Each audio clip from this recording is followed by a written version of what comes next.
건강을 잃으면 모든 것을 잃는다고?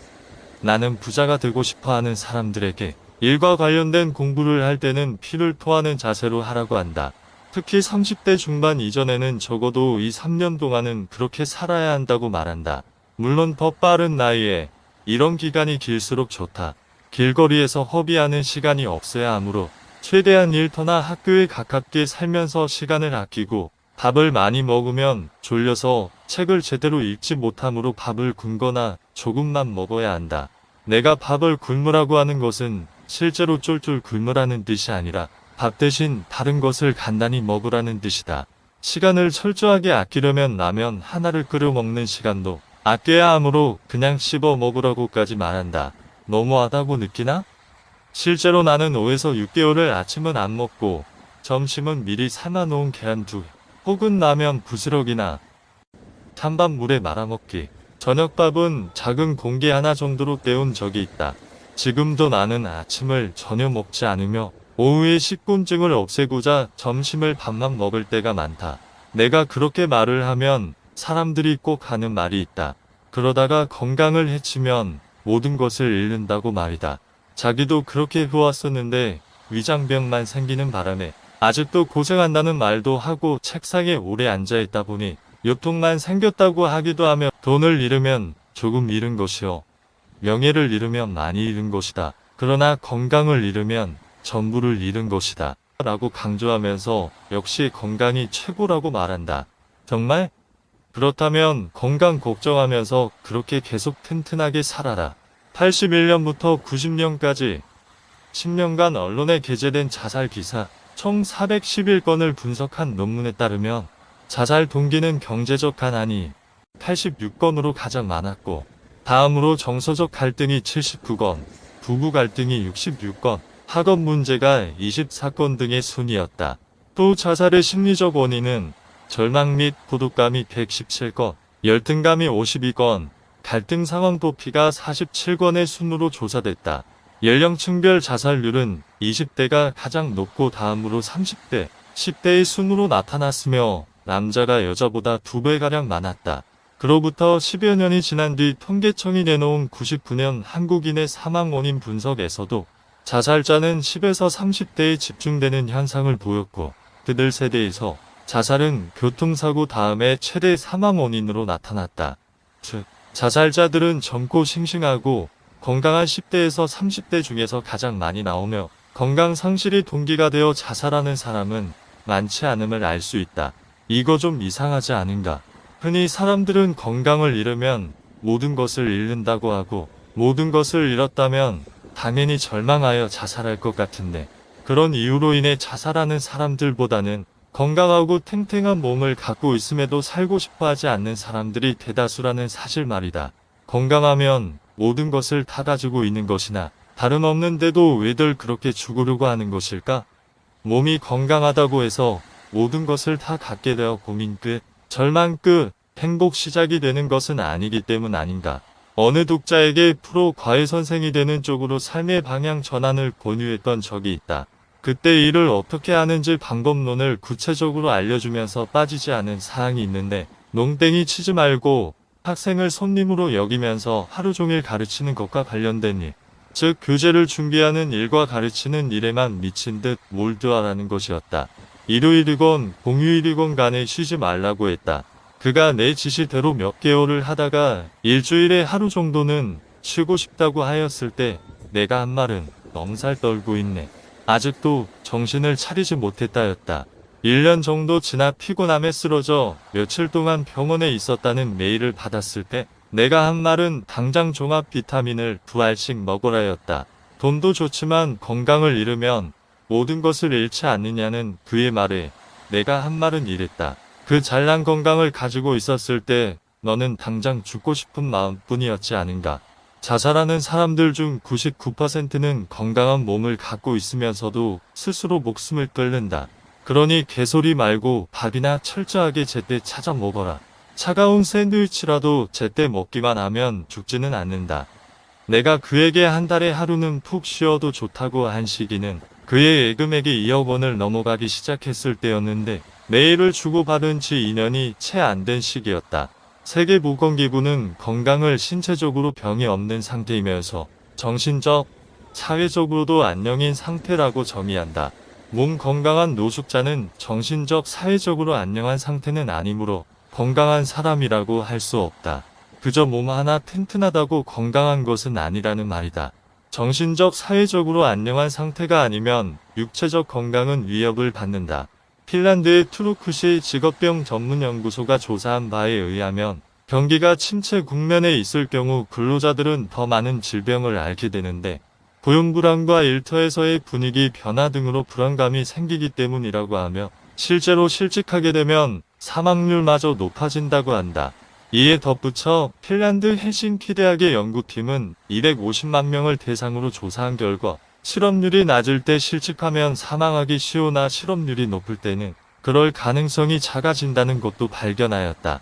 연구팀은 실업률이 낮을 때 실직한 사람은 본래부터 건강에 나쁜 생활 습관과 성격 등을 가지고 있었을 가능성이 높기에 사망률이 높은 것이며 실업률이 높을 때는 심신이 건강한 사람들도 실직할 가능성이 높아지고 주변에 실직자가 많다 보니 실직으로 인한 스트레스도 줄어들어 사망률이 낮다고 덧붙였다. 한편 의학자들은 자신의 능력을 넘어서는 과중한 업무를 하게 되면 정신적, 육체적 스트레스가 지속적으로 누적되면서 신경이나 관절 등 신체 조직이 긴장하여 면역력이 떨어지고 뇌출혈, 심혈관계 질환, 뇌경색, 심근경색 등을 일으키게 된다고 한다. 이런 연구 결과들을 종합하여 보면 결국 능력을 키워야 스트레스도 줄일 수 있고 건강도 유지할 수 있다. 능력을 키우려면 내가 권유하는 바대로 공부를 할 수밖에 없다. 하지만 밤늦게까지 공부를 하고 낮에 일을 하게 될 때 느끼게 되는 피곤함이나 체력의 한계를 어떻게 극복하여야 할까? 나는 육체를 하루에 열 몇 시간씩 혹사시키라는 것이 아니다. 육체에는 한계가 분명히 있다. 때문에 적절한 휴식이 필요하다. 우리 몸은 기계가 아니니까 말이다. 하지만 두뇌의 활동에는 그런 한계가 없다고 나는 믿는다. 휴식 삼아 영화를 보건 음악을 듣건 뭘 하건 간에 두뇌는 생각을 멈추지 않는다. 잠을 자지 않는 이상 두뇌는 계속 활동한다.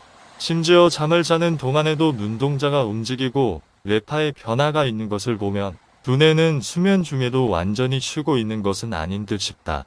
내가 피투하듯 하라는 것은 어느 한 분야에 정신을 계속 집중시키면서 두뇌를 계속 사용하라는 뜻이다. 물론 건강을 해치면서까지 그렇게 하여야 한다는 뜻은 아니다. 그러나 엄살은 부리지 말아라. 나 역시 건강체는 아니다. 몸무게도 표준 체중보다 미만이고 나이 50에 허리둘레 30인치를 갖고 있을 정도로 말랐다. 아주 어릴 때부터 잔병치레가 많았고 큰 병도 몇 번 앓았던 경험이 있다. 번역 일을 할 때는 하루 열 몇 시간 이상 원고지를 메꾸느라 어깨가 떨어져 나가는 듯한 아픔을 늘 갖고 살았다. 잦은 해외 출장으로 인한 시차 때문에 위장병에 걸려 오랫동안 고생한 적도 있고 몇 년에 한 번씩 재발하곤 하는 십이지 궤양을 아직도 갖고 있다. 급성 폐렴에 걸린 줄도 모르고 지독한 감기에 걸렸나 보다 생각하며 돌아다니다가 병원에 초응급으로 입원한 적도 있다. 심한 목 디스크로 고생하기도 했었다. 아프리카 깊은 산속에서 어깨에 벌레 물린 물집 같은 것이 생겨 대수롭지 않게 여겼는데 엄청 아파 고생한 적도 있다. 나중에 한국에 돌아와 진찰을 받아보니 대상포진이라는 병이었다.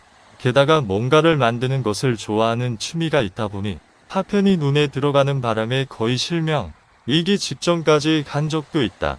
하지만 나도 늙어간다. 30대만 하더라도 코를 골거나 이를 갈거나 방귀를 뀌지 않았는데 지금은 이를 갈거나 코를 골 때도 많다고 하며 가끔 저녁에 방귀도 뿡뿡 피는 것을 보면 몸이 확실히 예전과 같지는 않다. 내가 20대부터 40대 초까지 열심히 일을 하면서도 한편으로는 계속 뭔가를 읽고 배워나갈 수 있었던 것은 신체 리듬을 유지하기 때문이다. 한참 일하였던 시기에는 취미생활을 위해 몸을 많이 사용하는 것을 극도로 꺼려하였는데 그 다음날의 컨디션을 유지하기 위함이었다. 오늘 밤에 읽어야 할 책이 있다면 나는 절대 술을 마시지 않는다. 새벽까지 술을 마심으로써 다음날 엉망이 된 경우도 있었지만 그런 경우는 10년에 한 번 정도뿐이다. 내가 제일 싫어하는 직원들은 술을 통제하지 못하고 마셔대는 사람들, 교회에서 철야 예배를 마치고 출근하는 사람들, 일요일에 등산이니 뭐니 하면서 몸을 극도로 사용한 뒤 월요일에 출근하는 사람들이었다. 나는 육체의 리듬을 깨는 일은 토요일에 할 것을 권유한다. 사람들이 무엇인가 열심히 하다가도 육체적, 정신적 스트레스를 견디지 못하고 결국은 건강이 최고라는 말에서 피난처를 찾는 이유는 무엇일까? 우선 그 노력의 결과가 즉각 가시적으로 나타나지 않기에 기쁨을 즉시 느끼지 못하기 때문이다. 예컨대 학생의 경우 죽어라고 공부한 결과 몇 개월 후 치룬 시험에서 성적이 쑥 올라가게 되면 그때부터는 신이 나서 누가 뭐라고 하건 간에 공부하게 되고 자기가 공부하는 것에 대한 나름대로의 깨달음도 얻게 된다. 그러나 그렇게 노력하였음에도 불구하고 성적의 변화가 없었다면 노력할 마음은 사라지고 오히려 육체적, 정신적 스트레스에 시달리게 되면서 소화가 안 된다느니 등등 갖가지 질병을 달고 다니게 된다. 사람들이 노력을 열심히 하지 못하는 이유 역시 비슷하다. 몇 개월을 열심히 해보아도 수입이 즉각 느는 것도 아니고 남들이 알아주는 것도 아니다. 가시적 효과가 즉각 나타나지 않으니 필요성을 느끼지 못하며 결국 실증만 느끼게 된다. 쉬고 싶어진다. 그렇다면 육체적, 정신적 스트레스에서 벗어날 해법은 무엇인가? 첫째, 가시적 결과를 외부에서 찾지 말고 내부에서 찾아라. 당신 자신의 노력을 인정해주고 칭찬하여야 할 주체는 타인이나 직장이나 사회가 아니다. 왜 상을 누군가로부터 받으려고 하는가? 상은 당신이 자기 자신에게 주는 것이 진짜이다. 새겨들어라. 훌륭한 화가는 그림을 그릴 때 자기 그림이 마음에 들 때까지 붓을 놓지 않는 법이다. 당신 역시 당신 자신이 알고 있는 지식 수준이 스스로 흡족할 때까지 그렇게 해라. 스스로 얻게 되는 뿌듯함, 내가 여기까지 알게 되었구나 하는 벅찬 기쁨, 이런 것들을 소중히 여길 때 스트레스는 사라진다. 둘째, 쉬고 싶은 이유를 생각하여 보라. 당신이 허약 체질이라도 재미있는 컴퓨터 게임은 쉬지 않고 24시간 이상도 할 수 있을 것이다. 재미를 느끼는 데다가 육체적 에너지의 손실이 크지 않고 두뇌를 사용하는 일이기 때문이다. 육체 노동이 아닌 일에서 자꾸 쉬고 싶어지는 이유는 재미를 느끼지 못하기 때문이다. 그러므로 몸이 비비꼬이고 실증이 날 때는 자기가 재미를 느끼지 못하는 이유를 스스로 파악하여야 할 것이다. 재미를 느끼기만 한다면 스트레스는 더 이상 주어지지 않는다. 셋째, 노력한 만큼의 대가는 반드시 주어진다는 것을 믿어라. 문제는 그 시기가 당신이 생각하는 시간보다 더 미래에 있다는 점이다. 이것을 나는 보상의 수레바퀴는 천천히 돈다. 가속도가 붙기까지는 이라는 말로 표현한다. 그러나 사람들은 그 사실을 모른다. 노력을 해도 대가가 주어지지 않는 일도 물론 있다. 미련하게 무조건 한 의무를 파지는 말라는 말이다. 넷째, 긴장감을 잃지 말아라. 긴장감이 있다면 싫은 것을 오랫동안 억지로 하여도 탈이 나지 않는다. 전쟁터에서 식사도 제때 못하고 잠도 제대로 못 자는 병사들이 건강을 해쳐 죽었다는 말을 들어본 적 있는가? 이것 아니면 죽는다는 긴장감 때문에 그럴 틈이 없다. 군대를 다녀온 사람은 알 것이다. 제 아무리 몸이 아파도 점호 시간에는 정신이 번쩍 든다는 것을, 결국 모든 것은 당신 정신 상태에 달려있다는 말이다. 죽게 아니면 까무라치기라는 식으로 자기 자신에게 배수의 진을 치라는 말이다. 그래도 당신은 여전히 육체의 건강을 우선으로 친다고? 아무도 안 말린다. 그러나 그 튼튼한 몸이 도대체 왜 필요한지, 그 육신의 존재 이유를 한 번쯤 생각하여 보면 어떨까? 그저 오래 살기 위해서?